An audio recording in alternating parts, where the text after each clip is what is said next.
नमस्कार एंड स्वागत है आपका आयु पाठशाला में। आज के इस वीडियो में हम बहुत ही बेहतरीन और बहुत ही मज़ेदार तरीके से समझने वाले हैं छोटा नागपुर टेनेंसी एक्ट को। इस तरीके से समझेंगे कि कहते हैं ना धुआं-धुआं उड़ा देने वाला है और इस तरीके से। तो अभी तक आपने अगर छोटा नागपुर टेनेंसी एक्ट को बस एग्ज़ाम के लिए रट करके समझा है, तो इस वीडियो को एंड तक ज़रूर देखो और खुद ही डिफरेंस नोटिस करो। जैसा कि आप लोगों को पता होगा कि जीएस पेपर 2 यानी कि झारखंड स्पेशल जो JPSC combined civil service examination के लिए एक बहुत ही महत्वपूर्ण सिलेबस है, उसके अंतर्गत दी सीएनटी एक्ट एक बहुत ही इम्पोर्टेंट टॉपिक है। साथ ही साथ ये बता देते हैं आपको कि जीएस पेपर 2 के लिए हमने डेडिकेटेड एक टेस्ट सीरीज लॉन्च किया है अपने मोबाइल एप्लीकेशन पे, जो कि आप डाउनलोड कर सकते हैं फ्रॉम गूगल प्ले स्टोर। और मनीष रंजन की पुस्तक से जीएस पेपर 2 के लिए क्वेश्चंस को हमने टेस्ट सीरीज के फॉर्मेट में प्रेजेंट किया है, तो आप एक बार वहां जाकर के ट्राई जरूर कर सकते हैं। तो चलिए शुरू करते हैं।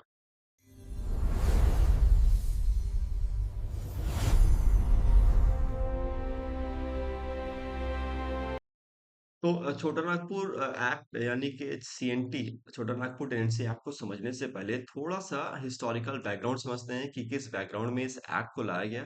इससे क्या होगा कि बाकी के एक्ट के प्रोविजंस को समझने में आपको काफी ज्यादा आसानी होगी।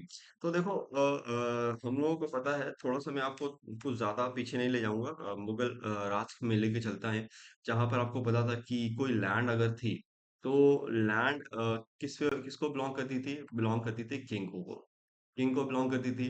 लेकिन ये जब इस किंग ने बहुत सारी ट्रीटी साइन की, सब्सिडरी अलायंस ट्रीटी, और बहुत सारे किंग्स को जो है ब्रिटिशर्स ने, जो ईस्ट इंडिया कंपनी थी, उन्होंने सब्जुगेट कर लिया, यानी कि अपने अधीन, अपने कंट्रोल में ले लिया। तो ये किंग से लैंड का ट्रांसफर हो गया किसको? ईस्ट इंडिया कंपनी को। ईस्ट इंडिया कंपनी को ट्रांसफर हो गया, और फिर जब ईस्ट इंडिया कंपनी से पावर ब्रिटिश क्राउन पे ट्रांसफर हो गया, तो ये बेसिकली लैंड किसको बिलोंग करने लगे? ब्रिटिशर्स को। अब देखो, यहाँ पर जब ईस्ट ईस्ट इंडिया कंपनी जब इस लैंड की पूरी मालिक बन गई, तो ऑब्वियस सी बात है, ऐसा तो नहीं है कि इनके पास खाली लैंड है, यहाँ पर कुछ लोग रह रहे हैं, कोई खेती बाड़ी कर रहा है, कोई कुछ कर रहा है ना। तो इस लैंड में डिफरेंट डिफरेंट लोग यहाँ पर बसे हुए हैं। लेकिन ये लैंड किसको बिलोंग कर रही है? ईस्ट इंडिया कंपनी को। तो ईस्ट इंडिया कंपनी ने इस लैंड का डिवीजन कर दिया, और डिवीजन करने के बाद क्या कहा कि भाई ये लैंड जो है और ये सारे लैंड जो है, इसका ऑक्शन होगा, नीलामी होगी, और जो जमींदार, जो परमानेंट सेटलमेंट सिस्टम या जमींदारी सिस्टम आई, उसके अंदर क्या बोला कि भाई जो भी जमींदार होगा, उसको ये लैंड दे दिया जाएगा। अब इससे जो भी रेवेन्यू है, जो भी वो भाड़ा है वो लेना चाहते हैं वो ले, मुझे कोई मतलब नहीं है, लेकिन मुझे बस इतना पैसा दे, फॉर एग्जांपल एक्स रुपीस मुझे देना है इस जमीन की। तो जो लैंडलॉर्ड सबसे ज्यादा बिड करेगा, मान लो एक्स रुपीस बिड करेगा, ये जमीन का जो राइट, मतलब जो ऑनरशिप है, उस जमींदार को चला जाएगा। अब ये जमींदार जब तक अपना भाड़ा पे करता रहेगा ईस्ट इंडिया कंपनी को, जब तक जमीन उसके पास है। लेकिन एक्चुअली में ये जमीन पे कल्टीवेशन कौन कर रहा है? इस जमीन का रेंट पे करने के लिए यहाँ पर खेती बाड़ी कौन कर रहा है? किसान कर रहा है। तो इस किसान को हम कहेंगे रैयत। ठीक है, अभी चीजों को समझते चलो, बस अभी सीएनटी पे हम नहीं जा रहे। तो सबसे पहले हमने देखा जमींदार। ठीक है, जमींदार, और उसके बाद हमने देखा कि नीचे ऊपर जमींदार बैठा है, और ये अपना जो है, ये ईस्ट इंडिया कंपनी के काफी क्लोज है। और जमींदार जो है नीचे में कौन है? रैयत या फार्मर्स है ना। फार्मर्स को, किसान को ही रैयत भी कहते हैं। ठीक है, छोटा नागपुर एक्ट में इसको रैयत बोला जाता है। अभी हम पूरा डिटेल में आपको समझाने वाले हैं, बस कहानी सुनते रहो। तो ये रैयत है। अब कई मतलब 18, आपको मालूम है कि ब्रिटिश ईस्ट इंडिया कंपनी बहुत पहले से ऑलमोस्ट इंडिया में आ गई थी, है ना। और 1857 के रिवोल्ट के बाद में जो है, वो लोगों का रिवोल्ट तेज होता है against the discriminatory policies of the east India company, चाहे वो जमीन को लेकर के हो, या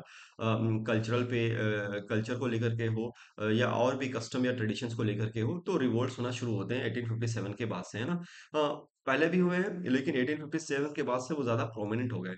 अभी इसके बाद यहाँ पर फोकस करो, और ये समझो कि बीच में क्या हुआ कि ये रैयत और जमींदार के बीच में जमींदार ने एक अपना लुक आफ्टर अरेंज किया। लुक आफ्टर मतलब कि भाई, मैं तो, अब मेरे पास बहुत सारी जमीनें हैं, तो मैं तो नहीं जाने वाला हूँ सब जमीन पे देखने के लिए। तो मैं इंचार्ज को अपॉइंट करूंगा, और इनका काम होगा कि ये भाई इन रैयत से जमीन का जो है टैक्स या भाड़ा वसूल करेंगे, और ये मुझे ला के देंगे। तो ये जो लुक आफ्टर हो गया बीच में, उसको बोलते थे मिडिल मैन। इसको बोलते थे मिडिलमैन, ठीक है। इसका क्या काम था? इसका काम था कि भाई मुझे पैसा दो, तुम तुम पैसा वसूल करो रैयत से और लाके किसे दो? मुझे दो, जमींदार को दो। तो जमींदार को जो लैंड पे खेती हो रही है, क्या उससे उसको कोई लेना देना है? नहीं। तो ऐसे जमींदार को बोलते थे एलियन जमींदार या एलियनेटेड जमींदार, जो खुद तो गांव में भी नहीं रहते थे, शहर में रहते थे, एंजॉय करते थे। और अपना जो मिडिल मैन है उसको बोलते थे कि भाई मैं तुमसे जानता हूँ, तुम पैसे ला के दो। और मिडिल मैन जो है रैयत को एक्सप्लॉइट करता था, क्योंकि अगर इसको जमींदार को 100 रुपए देने होते थे तो ये चाहता था कि भाई 150 200 कुछ भी कमा लूं, ज्यादा से ज्यादा कमा लूं, क्योंकि जो बचेगा वो किसका होगा? मिडिल मैन का होगा। ठीक है। अब इस कंसेप्ट को आप लेके आओ ट्राइबल लैंड पे। तो ट्राइबल्स का सबसे पहले नेचर समझो कि ट्राइबल्स का नेचर कैसा होता है। ट्राइबल्स जो होते हैं ये जंगलों में रहते थे पहले, ठीक है। फॉरेस्ट, जंगल में रहते थे। और इस जंगल को ये क्या मानते थे? गॉड, भगवान। क्यों? क्योंकि यहाँ से इनको मिलता था शेल्टर, ठीक है। यहाँ से मिलता था इनको फ्यूल, लकड़ी। यहाँ से इनको मिलती थी मेडिसिन। यहीं से इनको मिलता था फूड, फूड सप्लाई। यहीं से इनको मिलता था वाटर। तो ये जंगल एक इकोसिस्टम की तरह काम करता था। और यहाँ पर ट्राइबल इसको एक्सप्लॉइट नहीं करते थे, बल्कि इनसे लेते थे, इनको देते थे, ठीक है ना। लेना देना इनका था। तो ये एक फॉरेस्ट को मतलब एक भगवान की तरह मानते थे, क्योंकि इनसे सब कुछ मिलता था इनको। इनकी जीवन को जीवन यापन करने के लिए, जीवन व्यतीत करने के लिए एक जंगल ही इनके लिए काफी था, ठीक है। लेकिन ये जब जमींदारी सिस्टम आ गई तो ईस्ट इंडिया कंपनी की नजर पड़ गई इन जंगलों पर, कि भाई ये भी तो बहुत सारी ज़मीनें हैं और हमें रेलवे लाइन बिछाना है, तो रेलवे लाइन बिछाने के लिए जंगल काटेंगे, तो क्यों ना यहाँ पर इस ज़मीन को एक्सप्लॉइट किया जाए। तो यहाँ पर भी ये लोग क्या किए, इस जंगल, अब जंगल में जो रहने वाले लोग हैं उनको बोलते हैं ट्राइबल, ठीक है ना। वो ट्राइबल्स हैं जो जंगल में रहते हैं। अब इनका कंसेप्ट क्या है देखो, यहाँ पर कोई जंगल लैंड का डिवीजन नहीं है कि भाई ये मेरा ज़मीन है, ये उसका ज़मीन है, नहीं। ये पूरा का पूरा जंगल एक ट्राइब का माना जाता है। मतलब ये जंगल को डिवाइड करते थे ट्राइब्स के हिसाब से, कि ये पूरा एरिया इस ट्राइब का है, इस क्लैन का है, ठीक है ना। फिर इस जंगल का वेस्ट जोन जो है वो दूसरे क्लैन को बिलोंग करेगा, यानी कि दूसरे ट्राइब को बिलोंग करेगा। साउथ जोन जो है वो तीसरे ट्राइब या क्लैन को बिलोंग करेगा, ऐसे। मतलब यहाँ देख रहे हो क्या हो रहा है, यहाँ पर इंडिविजुअल ओनरशिप नहीं है। कैसी ओनरशिप है? कम्युनिटी ओनरशिप है, ठीक है। समझ में आ रहा है? जमीन किसी एक की नहीं है, पूरे क्लैन की है, पूरी कम्युनिटी की है। Community ownership. अभी बस ट्राइब समझा रहा हूँ मैं, अभी सीएनटी में घुसा भी नहीं, ठीक है। लेकिन आपको चीजें बहुत ही क्लियर होने लगेगी। तो यहाँ पर ओनरशिप इंडिविजुअल नहीं है, बल्कि कम्युनिटी ओनरशिप है, ठीक है। तो किसी एक की जमीन नहीं है, पूरे ट्राइब की जमीन है, पूरे कम्युनिटी की जमीन है। अब जब ईस्ट इंडिया कंपनी यहाँ पर घुसेगी तो ये क्या करेगी कि भाई इस बात के लिए एक जमींदार को बना देगी, जमींदार, है ना। अब ये जमींदार कौन होंगे? हो सकता है कि जो ट्राइबल का चीफ हो उसको ही थोड़ा लालच दे करके उसको जमींदार बना दिया, या हो सकता है बाहर से भी किसी को अपॉइंट किया हो कि भाई तुम समझो, तुम्हारे पास मॉडर्न वेपन है, मैं तुमको पूरा सपोर्ट दे रहा हूँ, मारना है काटना है जो भी करो, इनसे तुम पैसे वसूल करो। अब ट्राइब्स जो जंगल में रह रहे हैं वो पैसे किस बात के लिए देंगे भाई? वो तो ना बाहरी से, बाहर के चीजों से उनको कुछ तो आइडिया भी नहीं है, वो कुछ लेना लेते भी नहीं है, वो तो जंगल के अंदर ही सस्टेन कर लेते हैं अपना, है ना। उधर ही फूल पत्ती काट के खा रहे हैं, सब्जी उगा रहे हैं, बहुत सारे जंगल को काट काट दिया, वहां सब्जी उगा रहे हैं, अपना खा रहे हैं, बस जंगल के अंदर अपना रह रहे हैं। तो जब जो इनका कस्टम ट्रेडिशन था, जब जमींदार यहाँ पर आने लगा तो वो फोर्स करने लगा उनको कि भाई पैसे दो, मुझे पैसे दो, कि ये जमीन तो सरकार ने मुझे दे दी है, अब जो आप लोग यहाँ रह रहे हो, अगर रहना है तो पैसे देना पड़ेगा।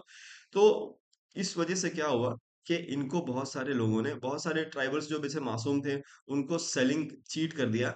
उनको चीट करके अपने जमीन को सेल करने पे लगा दिया, ठीक है। और बहुत सारे लोगों को बोला कि भाई अगर आपको पैसे नहीं है तो आप मुझसे लोन ले लो, मॉर्टगेज कर दो अपने जमीन को, लोन ले लो। लोन ले लिया, है ना। और इस तरीके से जो है ये बहुत सारे ट्राइबल्स को एलिनिएट कर दिया। एलिनिएट का मतलब उनको अपनी जमीन से बेदखल कर दिया, है ना। अब तक जो ट्राइब समझते थे कि भाई ये हमारा भगवान है और यहाँ पर हमको सेल्फ सस्टेनेबल सिस्टम एक है जिसके अंदर हम रह रहे हैं, उसी जमीन से ही उसको एलिनिएट कर दिया धीरे धीरे। पहले उनको वो बोला कि अगर पैसे नहीं दोगे तो निकाल देंगे, अच्छा पैसे नहीं है तो हमसे उधार ले लो, है ना। इतने पार्ट ऑफ जमीन के बदले में हम तुमको इतना पैसा देते हैं, अगले साल तुम अच्छा करके या रेंट कलेक्ट करके मुझे दे देना, तुम जमीन वापस ले लेना। इस तरीके से उनको बेवकूफ बना बना के उनकी जमीनों को हड़प लिया। और क्या किया कि मॉर्टगेज और लोन के चक्कर में उनको उन्हीं की जमीन से बेदखल कर दिया। तो होने लगा एलियनेशन ऑफ ट्राइबल लैंड। समझ में आ गया? अब जब एलियनेशन होने लगेगा तो ऑब्वियस सी बात है ट्राइबल भोले जरूर है, मूर्ख तो नहीं है। तो मूर्ख नहीं है तो भाई ये लोग भी, इनका भी तो है अपना भाला हथियार, सब कुछ है। आप जब 1857 के रिवोल्ट के बाद में ट्राइबल रिवोल्ट्स को पढ़ते हो, तो आप उसमें देखते हो कि बहुत ही आउटडेटेड वेपन था, लेकिन वो लोग हिम्मत नहीं आ रहे, है ना, तीर धनुष लेकर ही, है ना, वो जो हसुआ और खुरपी ये सब लेकर ही लड़ाई करते थे अंग्रेजों के मॉडर्न वेपन्स के अगेंस्ट में, लेकिन हिम्मत दिखाई लड़ा, क्योंकि उनके अंदर एक विश्वास था, मसीहा सिस्टम था, कि भाई हमारे साथ तो हमारा मसीहा है, हमको तो लड़ना है, हम जीतेंगे ही, चाहे ये कुछ भी हो, भगवान ही चाहता है कि हम जीते, हम लड़े। That type of concept was there, ठीक है। तो यहाँ पर आपको ट्राइबल रिवोल्ट्स देखने मिलते हैं, ऑब्वियसली 1831 से लेकर 32 में आपको देखने को मिल जाएगा कोल रिविलियन, ठीक है। उसके बाद आप मुंडा उलगुलान देखेंगे, बिरसा मुंडा उलगुलान, जो 1895 से स्टार्ट होता है। इस तरीके से बहुत सारा ट्राइबल रिवोल्ट्स होता है। मेन मकसद यही होता है कि भाई जमीन हमारी हड़पी क्यों जा रही है, हमें अपनी जमीन से बेदखल क्यों किया जा रहा है, ठीक है। तो लैंड एलिनेशन जो था, that was the root cause, ठीक है। अब इतना सारा ब्रिटिश जो है, पहले तो ऑलरेडी जो जितने भी नॉर्दर्न पार्ट है, ईस्टर्न पार्ट है, वेस्टर्न पार्ट है, सदर्न पार्ट है, ऑलरेडी पूरे पैन इंडिया पे उन्होंने कब्जा किया हुआ था, सारे जमीनों को अपने अंदर लेकर के जमींदारी, डिफरेंट डिफरेंट, कहीं रैयतवाड़ी, कहीं मनसबदारी, कहीं जमींदारी, ऐसे कर करके पूरे पैन इंडिया से तो रेंट कलेक्ट कर ही रहते हैं। तो ब्रिटिशर्स ने सोचा कि भाई क्यों, मतलब एक तो ये इतने इंडिजीनियस पीपल हैं, मतलब इतने ट्राइबल, इतने भोले हैं ना ही ये कुछ हमारे खिलाफ वो कर रहे हैं, साजिश कर रहे हैं। हाँ, ये ज़रूर रिवोल्ट कर रहे हैं, लेकिन उसमें भी तो गलती हमारी ही है कि हम इनके ज़मीन में ज़बरदस्ती, और वो भी जंगल में जा कर के, जहाँ पर जिस ज़मीन की वैल्यू कम है।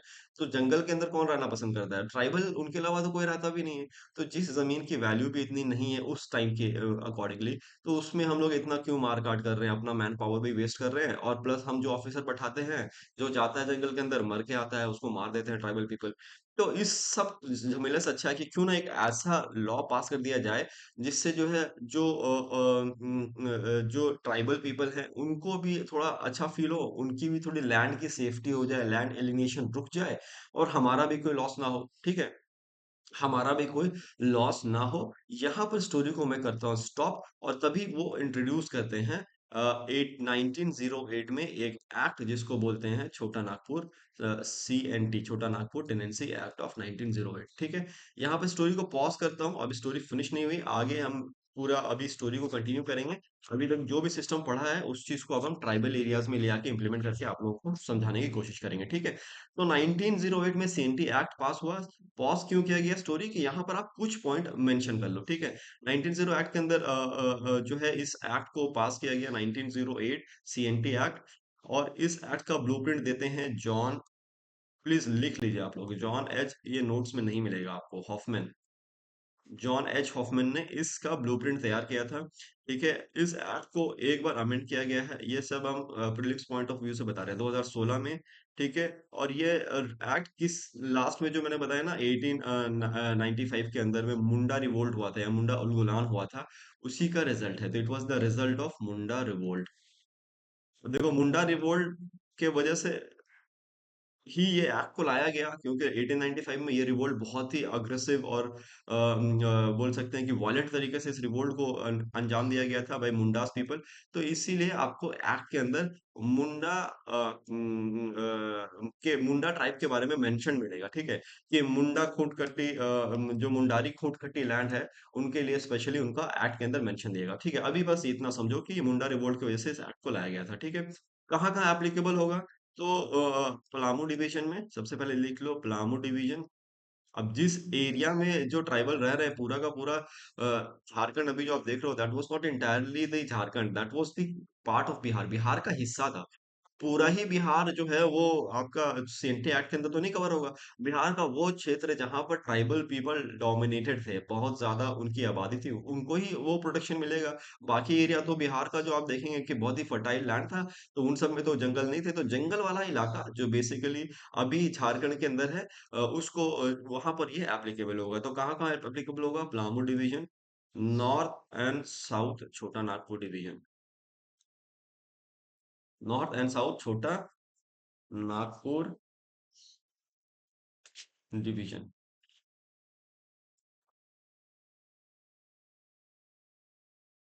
तो अभी ये प्रेजेंट है झारखंड के अंदर कौन कौन सा एरिया आ जाएगा, तो रांची आ जाएगा, खूंटी, गुमला, सिमडेगा, लातेहार एक्सेट्रा, ये सारे एरिया आएंगे। ठीक है, तो पलामू डिवीजन एंड नॉर्थ छोटा Nagpur and south Chota Nagpur division के अंदर ये एप्लीकेबल होगा। ठीक है, इसके साथ ही आप देखेंगे कि इस एक्ट के डिफरेंट चैप्टर्स इसके अंदर बनाए गए हैं। टोटल चैप्टर आपके 1 से लेकर के 19 है। ठीक है, चैप्टर 1 से चैप्टर 19। क्या सारे चैप्टर्स को याद करना जरूरी है? नहीं, कुछ चैप्टर्स आपको स्टोरी में जब मैं आगे बताने वाला हूँ उसमें ऑटोमेटिकली आपको याद हो जाने वाले हैं। ठीक है, इस एक्ट को लॉर्ड मिंटो जब थे गवर्नर जनरल तो उस समय लॉर्ड मिंटो के टेन्योर में इसको लाया गया। और ये गवर्नर जनरल ऑफ इंडिया हुआ करते थे उस समय।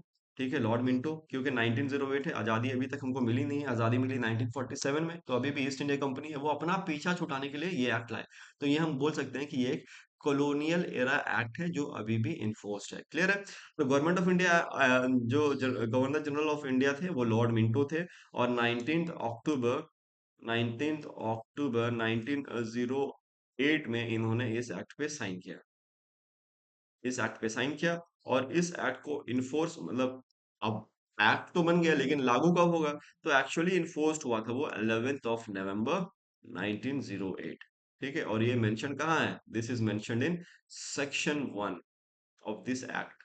जस्ट नोट इट डाउन, ये सब चीजें याद करनी पड़ेगी क्योंकि प्रीलिम्स में ये पूछे जाते हैं। ठीक है, ये कब साइन हुआ, कौन साइन किया, कब इनैक्ट हुआ। ठीक है, सबसे छोटा चैप्टर चैप्टर 7, सबसे लंबा चैप्टर चैप्टर 16। नॉट दो that much important but note it down. ठीक है, यहां तक समझ में आ गया एक्ट के बारे में। ब्लूप्रिंट किसने दिया? जॉन एच हॉफमैन ने दिया। ठीक है, कब साइन हुआ? 19 अक्टूबर 1908। कब इनैक्ट हुआ? 11 नवंबर। इनैक्ट का मतलब इनफोर्स, कब लागू हो गया एक्चुअली? 11 नवंबर 1908। कौन थे governor general of India? Lord Minto. कहाँ कहाँ एप्लीकेबल है? Palamu division, north and south Chota Nagpur division. Outcome, immediate outcome किसका था? मुंडा रिवोल्ट। ठीक है, अमेंड हुआ है, yes, only once in 2016। Clear? I hope that is clear. If that is clear, तो हमको आगे बढ़ना चाहिए अपनी कहानी में। ठीक है ना?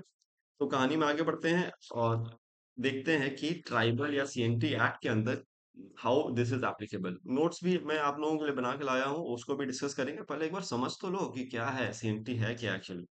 तो देखो, जो हमने बताया सबसे ऊपर के कौन हो गया? जमींदार। अब जो भाई एक्ट तो लेके आ गए, लेकिन इन्होंने भी तो जमींदार से पैसे लिए, ईस्ट इंडिया कंपनी ने भी तो जमींदार से पैसे लिए।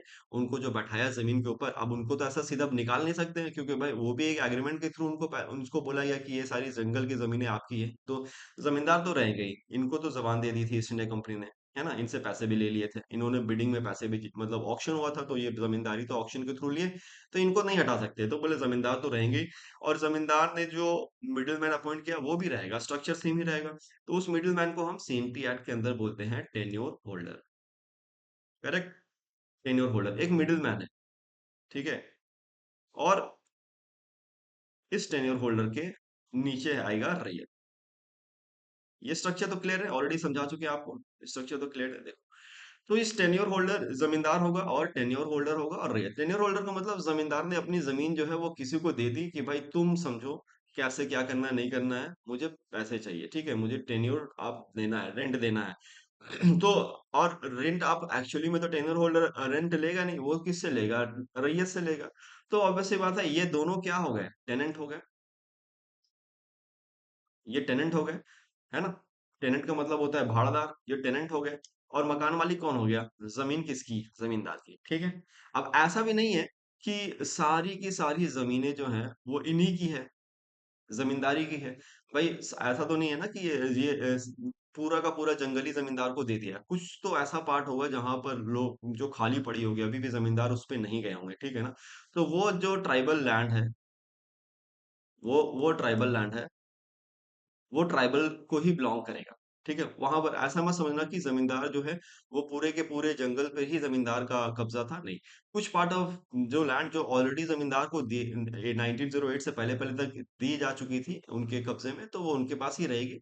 बाकी जो भी लैंड है वो जहां पर जमींदार नहीं है, वहां पर वो ट्राइबल को ही बिलोंग करेगी। और वो ट्राइबल इस एक्ट के आने के बाद किसी नॉन ट्राइबल को जमीन दे भी नहीं पाएगा। ठीक है, तो अभी इसको रहने दो, यहाँ पर ये बात समझ गए आप कि जमींदार जो है पूरे पूरे के पूरे क्षेत्र में उनका कब्जा नहीं था।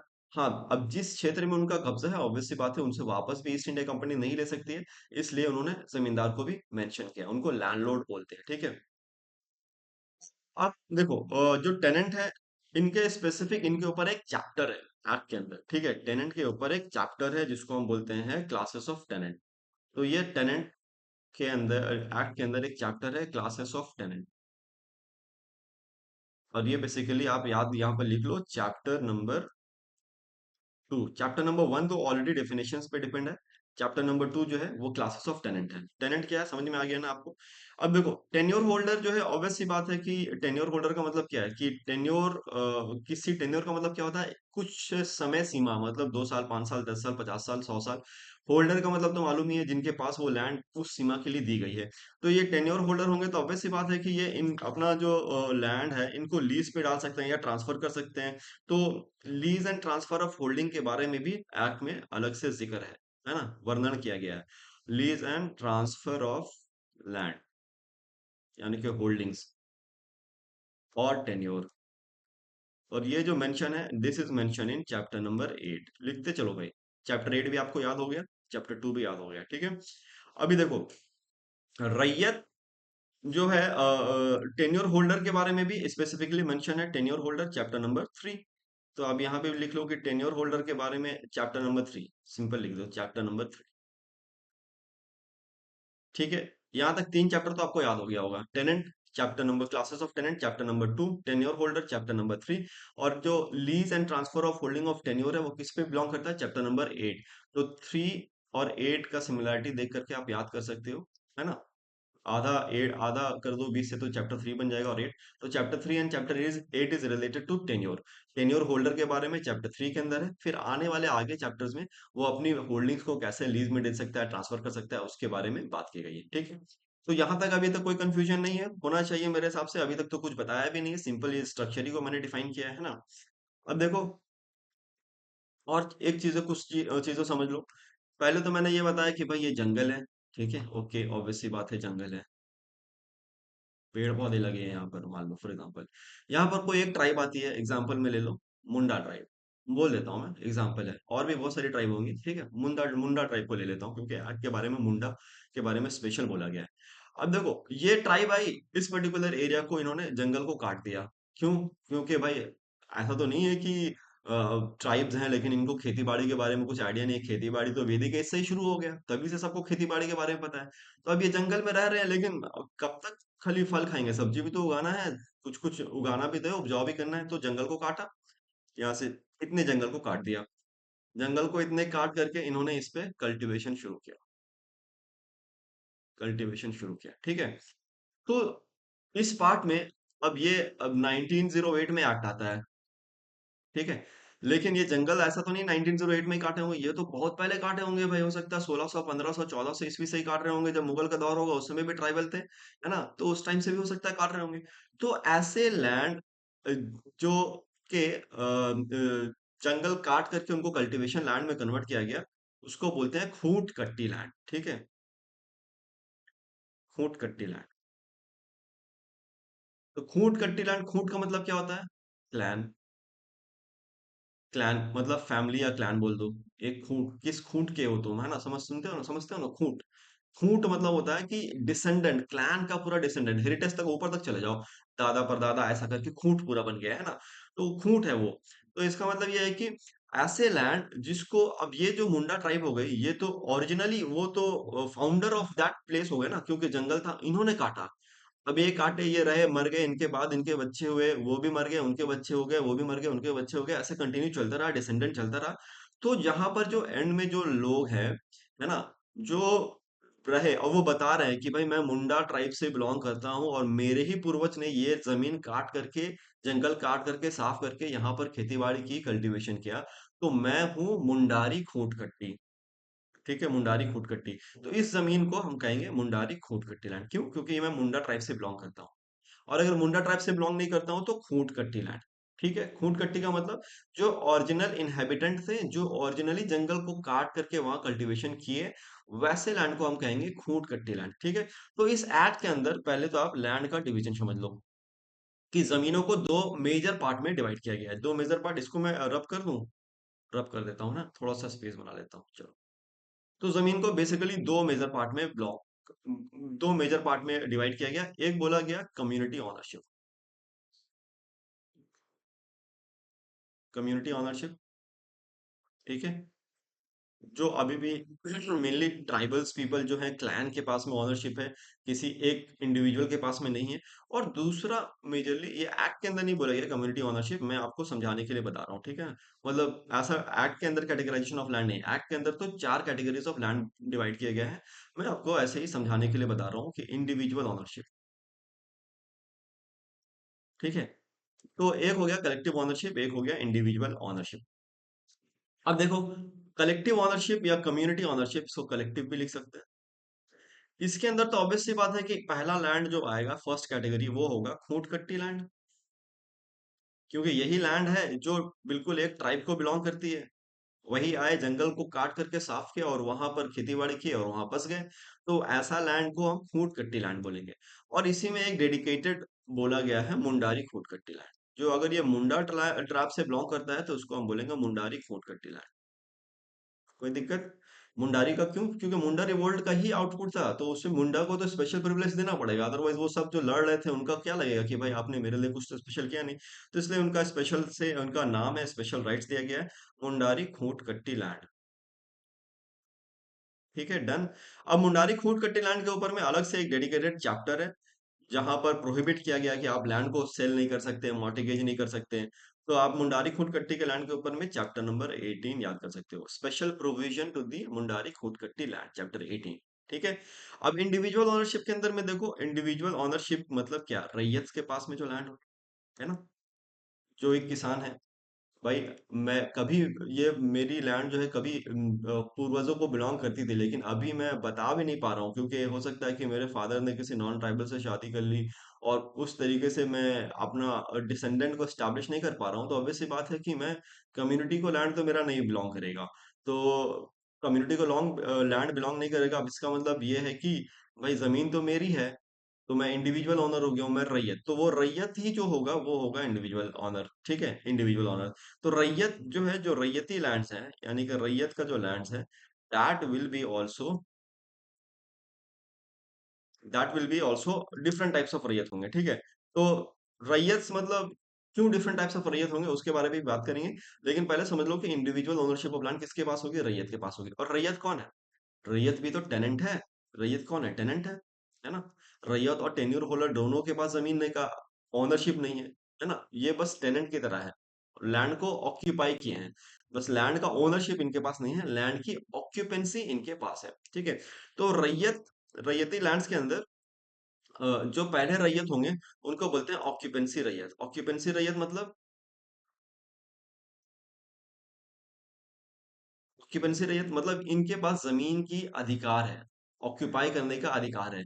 इतना इजीली आप इनको निकाल नहीं सकते। पहले क्या होता था कि आपने अगर कुछ भी ऐसा किया तो आपको मूर्ख बना करके आपको जमीन हड़प ले रहे हैं, ठीक है, तो ऐसा नहीं कर सकते। हाँ, जमीन ऑब्वियसली जमींदार की ही है, लेकिन जो रैयत, जो किसान उस पे खेती कर रहा है, उसके पास ऑक्यूपेंसी राइट है। तो यहाँ कंफ्यूज नहीं करना, ऑनरशिप राइट नहीं है। जमीन मेरी नहीं है, मैं बेच नहीं सकता हूँ, लेकिन मैं ऑक्यूपाई कर सकता हूँ, इसमें खेती कर सकता हूँ, उसको यूज कर सकता हूँ ना, तो ऑक्यूपेंसी राइट मेरे पास होगी। तो ऐसे रैयत जिनके पास ऑक्यूपेंसी राइट है, पूरा डिटेल में आगे समझेंगे ऑक्यूपेंसी रैयत वर्सेस नॉन ऑक्यूपेंसी रैयत क्या होता है, उसको हम बोलेंगे ऑक्यूपेंसी रैयत।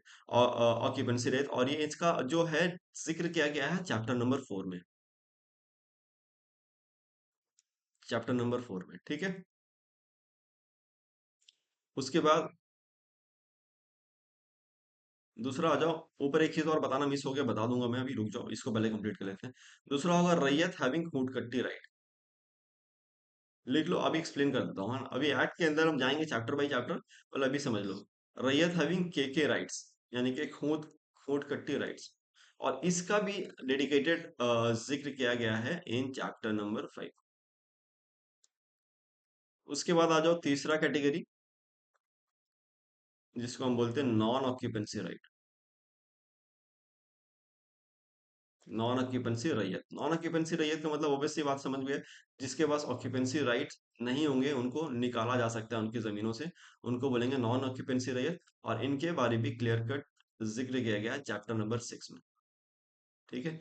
एक और रैयत होता है जिसको बोलते हैं हम सेटल्ड रैयत, वो हम देखेंगे वो क्या होता है, उसको भी हम देखेंगे। तो ये समझ में आ गया, रैयत जो है जिसके पास इंडिविजुअल ओनरशिप लैंड है उसको हम ऑक्यूपेंसी रैयत, नॉन ऑक्यूपेंसी रैयत और रैयत हैविंग फूड कट्टी राइट्स भी बोल सकते हैं। है डिफरेंट कैटेगरीज ऑफ रैयत है ये जो एक्ट के अंदर में बताया गया है। चैप्टर 4, चैप्टर 5 और चैप्टर 6 इनके लिए डेडिकेटेडली मेंशन्ड है अंडर द एक्ट। ठीक है। देखो अब दूसरा जो कैटेगरी ऑफ लैंड है अंडर इंडिविजुअल ओनरशिप, उसको बोलते हैं हम, उसको बोलते हैं हम वकस्त लैंड। ये कौन सा लैंड है? ऑब्वियस सी बात है। अब तो रैयत भी होगा एक कैटेगरी, जो रैयत के पास जमीन है, एक कैटेगरी जो कम्युनिटी या कलेक्टिव ट्राइबल्स के पास जमीन है, तो बच गया कौन? कुछ ऐसा जमीन भी होगा जो जमींदार ने किसी को दिया ही नहीं, कोई टेनेंट को दिया ही नहीं कि भाई मैं खुद ही कल्टीवेट करूंगा इसको, मैं अपने हिसाब से ही इसको यूज करूंगा। उस कैटेगरी ऑफ लैंड को बोलते हैं बकस्त लैंड। और this is basically cultivated by the landlord, cultivated by the landlord. और देखो इसके बारे में एक डेडिकेटेड चैप्टर है, chapter number 14, special, chapter number 14 अगर आप देखोगे तो special privilege to the landlords land है। ठीक है, चैप्टर नंबर 14। अभी देखो अ, रैयत के अंदर और भी थोड़ा डिस्कशन है, चलो यहीं पर मैं कंप्लीट कर लेता हूँ, उसके बाद ऊपर जाएंगे। जो एक पॉइंट ऊपर मिस हो गया था मुझे बताना था, ऑक्यूपेंसी रैयत, नॉन ऑक्यूपेंसी रैयत और रैयत हैविंग खूंट कट्टी राइट्स। ठीक है। खूंट कट्टी राइट्स, रैयत खूंट कट्टी तो अभी हमने समझा कि भाई खूंट कट्टी जो है वो कम्युनिटी ऑनरशिप से आता है ना, मतलब कि जो ट्राइब फॉरेस्ट को क्लियर करके कल्टीवेट किए वैसे लैंड को खूंट कट्टी लैंड बोलते हैं। और वो लैंड को अगर हम रजिस्टर्ड कर देंगे तो वो खूंट कट्टी लैंड कहलाएगा। तो रैयत को कैसे खुद कट्टी राइट्स मिल गया भाई? तो देखो कुछ रैयत ऐसे भी होंगे जिसको जो है उन ट्राइब ने अपॉइंट किया होगा कि भाई आप यहाँ पर खेती बाड़ी करो। तो ऐसे रैयत जो कि अपना क्लेम करते हैं कि वो वहां उन उन ट्राइब्स से अपना डिसेंडेंट क्लेम करते हैं, उनके पास खूद कट्टी राइट्स हो। समझ में आई बात? मतलब कि देखो फूड कट्टी, जो फूड कट्टी का मतलब ये हो गया कि जो ओरिजिनली हमने समझा वो तो क्लियर हो गया। लेकिन कुछ रईयस ऐसे भी होंगे ना जो मतलब उनके अंदर भी काम कर रहे होंगे, तो ऐसे रईयत को खून कट्टी राइट दी जाएगी। ऑक्यूपेंसी रैयत, ऑक्यूपेंसी रैयत मतलब ऐसा है कि एक बेसिकली देखो अभी यहाँ पहले इन चीजों को समझने से पहले ये समझ लो कि जमींदार बेसिकली क्या है। जमींदार जो है वो आउटसाइडर भी हो सकता है, नॉन ट्राइबल भी हो सकता है ना, किसी किसी केस में गवर्नमेंट भी हो सकता है। लेकिन रैयत जो है वो मेनली ट्राइबल्स पीपल है। ठीक है। अब जो जमीन पहले जो जमीन उनकी थी लेकिन अब वो जमींदारी के अंदर आ गई, है ना। और वो पूरा का पूरा जमींदारी पूरा, ऐसा मत समझो कि सारा का सारा लैंड ही जमींदार के अंदर है, मैंने पहले समझाया ये बात। ठीक है। तो यहाँ पर कंफ्यूज नहीं होना है। तो जो ऐसा ट्राइब्स, जो ट्राइबल पीपल जो कि जमींदारी के अंदर आकर के खेती बाड़ी कर रहे हैं उनको ही रैयत हम बोल रहे हैं यहाँ पर। तो उन ट्राइब्स पीपल जो जिनके पास परमानेंट राइट दे दिया गया है कि भाई अभी आपको कोई निकाल नहीं सकता, जब तक आपका मन चाहे आप तब तक रह सकते हो। एक्सेप्ट कुछ कुछ प्रोविजन बताया गया है लॉ के अंदर, जब हम स्टार्ट करेंगे उसको चैप्टर वाइज देखेंगे तो पता चलेगा। तभी आपको निकाला जा सकता है, अदरवाइज आपके पास नहीं निकाला जा सकता, आपको आपकी जमीन से निकाला ही नहीं सकता, जमींदार निकाल ही नहीं सकता आपको। उसको बोलते हैं ऑक्यूपेंसी रैयत। ऑक्यूपेंसी रैयत मतलब मेरे पास ऑक्यूपेंसी राइट हो गई। नॉन ऑक्यूपेंसी रैयत यानी कि मेरे पास वो राइट नहीं दी गई है, अभी परमानेंटली मुझे वो राइट नहीं मिला है। मुझे मतलब इविक्ट किया जा सकता है, मुझे अपने जमीन से निकाला जा सकता है जहां मैं खेती कर रहा हूँ जमींदार द्वारा। वो उसको बोलते हैं नॉन ऑक्यूपेंसी रैयत। और रैयत के पास अगर फूड कट्टी राइट्स आ गई तो मतलब कि वो हेरिडेटरी हो गई। ऑक्यूपेंसी रैयत का भी हेरिडेटरी है, मतलब ऑक्यूपेंसी रैयत भी एक बार उसको राइट मिल गया तो वो मर गया तो उसके बेटे को वो राइट ट्रांसफर हो जाएगा। सिमिलरली रैयत हैविंग खून कट्टी राइट्स मतलब उसको वो राइट ऑलरेडी प्रिविलेज डिसेंडेंट से उसको वो जमीन मिली, उसकी डिसेंडेंट से वो जमीन मिली है। समझ रहे हो बात? नॉन ऑक्यूपेंसी रैयत जब 12 साल एक ही जमीन पर अपना खेती बाड़ी कर रहा है या एक ही जमीन को 12 साल तक होल्ड करके रखा हुआ है, नॉन ऑक्यूपेंसी रैयत, तो उसको हम बोल देते हैं सेटल्ड रैयत। सेटल्ड रैयत मतलब अब यहाँ पर सेटल्ड रैयत है। सेटल रैयत मतलब कि भाई एक ही जगह पे ये सेटल हो चुका है, 12 साल से यहीं रह रहा है। तो ये जो सेटल्ड रैयत का कंसेप्ट है, ये सेटल्ड रैयत का मतलब होता है कि एक विलेज को बसाने के लिए, है ना, विलेज बेस्ड आइडियोलॉजी है, ये विलेज बेस्ड कंसेप्ट है कि आप एक रैयत अगर एक ही गांव में 12 साल तक रह जाता है तो उसको हम बोलेंगे सेटल्ड रैयत। और इस सेटल्ड रैयत को भी ऑक्यूपेंसी रैयत की ज्यादा राइट दिया जाता है, यानी कि ये भी ऑक्यूपेंसी रैयत बन जाता है। ठीक है। इसके पास भी ऑक्यूपेंसी राइट आ जाती है, सेम परमानेंट परमानेंट राइट आ जाएगा लैंड का, है ना। उसको लैंड से कोई हटा नहीं सकता है। इस तरीके के सेटल्ड रैयती भी होते हैं। तो नॉन ऑक्यूपेंसी रैयत अगर किसी गांव में 12 साल से ज्यादा रह जाता है, तो वो क्या होगा, वो सेटल्ड रैयत हो जाएगा, है ना। अब सेटल्ड रैयत के पास कैसी राइट आएगी, ऑक्यूपेंसी राइट आ जाएगी, जो चैप्टर 4 के अंदर मेंशन है। लेकिन रैयत जो खूट कट्टीदार राइट्स जिनको मिला हुआ है, उनको 12 साल का वेट नहीं करना। अगर वो प्रूव कर देते हैं कि वो डिसेंडेंट है फलाने ट्राइब के, जिन्होंने और जिनको ओरिजिनली जो जंगल का सफाया करके वहां पर खूट कट्टी लैंड बनाए, तो उस रैयत को 12 साल का वेट नहीं करना ऑक्यूपेंसी राइट के लिए, उसको पहले ही ऑक्यूपेंसी राइट मिल जाती है। समझ में आ गया ना डिफरेंस। तो रैयत हैविंग खूट कट्टी राइट्स। अब देखो, अब रैयत भी कुछ कुछ नवाब थे। तो जैसे हमने ऊपर बताया आपको, जमींदार, टेन्योर होल्डर रैयत, तो रैयत भी कुछ कुछ नवाब है, वो अपने अंदर भी रैयत को रख लेते थे। वो खुद भी रैयत थे, लेकिन उसमें से वो थोड़ा पैसा वैसा बना लिए, जमीन बहुत ज्यादा थी तो अब अपने अंदर भी एक रैयत रख लिया, और बोला कि तुम करो खेती, मैं करूंगा देख रेख। तो उसको बोलते हैं अंडर रैयत। अभी और चीजें क्लियर हो गई, अभी जैसे थोड़ा सा स्टोरी समझ लो। अभी और चीजें क्लियर होगी जब हम एक्ट को स्टार्ट करेंगे चैप्टर वाइज, ठीक है। अब देखो, ऊपर मैंने आपको बताया खूंट कट्टी लैंड के बारे में क्या होता है, लेकिन कुछ ऐसे भी लैंड होंगे जो कि खूंट कट्टी नहीं होंगे। मतलब खूंट कट्टी नहीं होंगे मतलब कट्टी तो होंगे, मतलब काट करके सफाया किया गया होगा उनको, खेती के लिए उपजाऊ बनाया गया होगा, लेकिन खूंट के नहीं होंगे। खूंट के मतलब कि पर्टिकुलर क्लैन को नहीं बिलोंग कर सकते होंगे।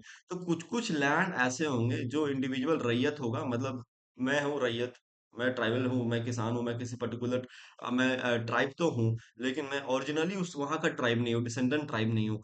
तो मैंने जमीन को, मतलब जंगल काटा है, मैं कहीं बसा, मैंने जंगल काटा और मैं वहां पर खेती बाड़ी करने लगा। तो ऐसे लैंड को बोलते हैं कोड़कर लैंड। समझ में आ गया। तो जो लैंड आप प्रूव नहीं कर सकते कि किसी एक डिसेंडेंट या ट्राइब के की क्लैन को बिलोंग करती हो, वो लैंड को आप जब रजिस्टर्ड नहीं करा पाएंगे खुद कट्टी लैंड की तरह, तो उस लैंड को हम बोलेंगे कोरकर लैंड। कोरकर लैंड का मतलब कि कोई इंडिविजुअल ट्राइब जो रैयत था या ट्राइब्स था, उसने किया है, वो ओरिजिनल इनहेबिटेंट या original founder of that village नहीं थे। तो that is called as the कोरकर लैंड। इसके बारे में भी एक्ट में बात की गई है, इसको भी हम समझेंगे। आई होप सारे डेफिनेशंस, सारे मोटा मोटी एक्ट के अंदर जो भी, देखो जो चीजें मैंने बताई ना आपको, यही चीजें बहुत ही इंपॉर्टेंट है, और यही प्रीलिम्स के 70 to 80% ऑफ द क्वेश्चन को कवर करता है। बाकी 10% 20% क्वेश्चन जो है वो सेक्शंस के ऊपर आते हैं कि कौन सा सेक्शंस में क्या बात किया गया, वो एंड में हम बात करेंगे। अभी आप ये चीजें को समझ लो, अगर नहीं समझ में आया तो पॉज करके फिर से एक बार रिवाइज करो, फिर देखो, तभी आगे बढ़ना, ठीक है ना। अभी तक मैंने आपको क्या क्या बताया। मैंने बताया कहानी, कैसे जंगल से कल्टीवेशन लैंड बना, कल्टीवेशन लैंड को खूंटकट्टी लैंड बोला गया। मुंडारी खूंटकट्टी का अलग से मेंशन है, क्योंकि मुंडा ट्राइब की वजह से ही सीएनटी एक्ट का जो है वो इनैक्टमेंट हुआ। इंडिविजुअल ओनरशिप के अंदर हमने रैयती लैंड समझा, रैयत को हमने समझा कि रैयत और टेन्योर होल्डर दोनों टेनेंट में आते हैं, क्योंकि वो दोनों के पास जो है ओनरशिप ऑफ लैंड नहीं है, क्या है, ऑक्यूपेंसी राइट्स है। तो रैयत के अंदर भी ऐसे नए रैयत को हम बोलते हैं नॉन ऑक्यूपेंसी राइट, और ऐसे रैयत जो 12 साल रह गए और उनको सेटल्ड रैयत माना जाता है और उनके पास ऑक्यूपेंसी राइट्स आ जाती है। तो difference between occupancy rights, non occupancy रैयत और ऑक्यूपेंसी रैयत के बीच में हमने समझ लिया कि परमानेंट रेसिडेंस का, परमानेंट ऑक्यूपेंसी का अथॉरिटी या राइट्स है ऑक्यूपेंसी रैयत को। फिर ऐसे रैयत जो कि खूट कट्टीदार राइट्स है उनके पास में, उनकी क्या स्पेशल पावर है, और वो कैसे ऑक्यूपेंसी राइट्स उनको मिलती है, ये भी हमने समझ लिया, ठीक है। अब अगर यहाँ तक हम समझ चुके हैं, तो बाकी की चीजें हम एक्ट्स के अंदर समझेंगे। तो चलिए स्टार्ट करते हैं एक्ट को। चैप्टर नंबर 1, चैप्टर नंबर 1 जो है प्रिलिमिनरी है, इंट्रोडक्शन है, और वो इसके अंदर बेसिकली जो है वो डेफिनेशंस को बताए गए हैं। तो सबसे पहले देखो, शॉर्ट टाइटल्स जो है एक्ट का वो देख लेते हैं। The act was called as the Chota Nagpur tenancy act 1908। देखो मजा आ रहा होगा तो कमेंट सेक्शन में लिख देना लाइक, ठीक है। और एक्सटेंट कहाँ कहाँ अप्लाई करेगा वो अपडेट ऑलरेडी हमने देखा, छोटा नागपुर डिवीजन, नॉर्थ, साउथ और पलामू डिवीजन। और आप also applies to areas constituted into municipalities, notified area committee and areas with the cantonment. Correct, समझ में आ गया। हिंदी में नोट्स इंग्लिश में ही है दोस्त, क्योंकि मैं हिंदी में नोट्स नहीं प्रोवाइड कर पाऊंगा, इसलिए इंग्लिश में प्रोवाइड कर रहा हूँ। लेकिन समझाने की कोशिश तो हिंदी में कर रहा हूँ, ठीक है ना। कमेंसमेंट देख लो, 11 November 1908, receive assent on 19 October 1908, published in Calcutta gazette. और यहाँ पर लॉर्ड मिंटो का नाम लिख लो, गवर्नमेंट जनरल ऑफ इंडिया थे, यहाँ पर ऑलरेडी मैंने लिख दिया है, ठीक है ना।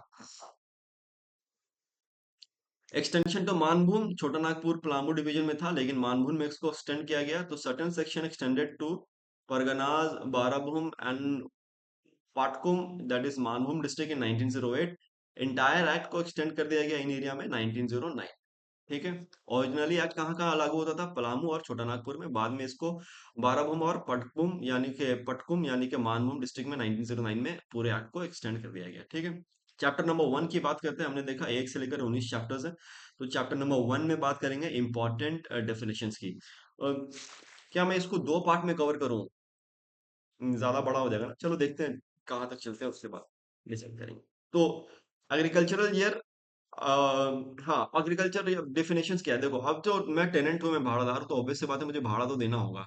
अब मैं भाड़ा महीना महीना नहीं दूंगा, मैं कोई घर में तो नहीं रह रहा हूँ, मैं पूरा जमीन का भाड़ा दे रहा हूँ, तो मैं उसको अभी भी देखो झारखंड के अंदर क्या होता है कि क्वार्टरली टैक्स जमा होता है ना।